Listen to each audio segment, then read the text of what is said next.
ਚਰਨਾਂ ਦੇ ਨਾਲ ਜੋੜ ਕੇ ਰੱਖੀ, ਬੁਰੇ ਕੰਮਾਂ ਤੋਂ ਮੋੜ ਕੇ ਰੱਖੀ।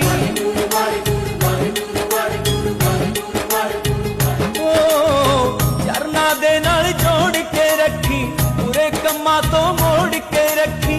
ਲਾਭ ਚਿਤਾਵਲੀ ਵਾਲੇ ਉੱਤੇ ਆਪਣੀ ਸਾਰੀ ਸੰਗਤ ਉੱਤੇ ਨਜ਼ਰ ਮਿਹਰ ਦੀ ਪਾਈ। ਤੂੰ ਮੇਰਾ ਰਾਖਾ ਸਭਨੀ ਥਾਈ, ਤੂੰ ਮੇਰਾ ਰਾਖਾ ਸਭਨੀ ਥਾਈ।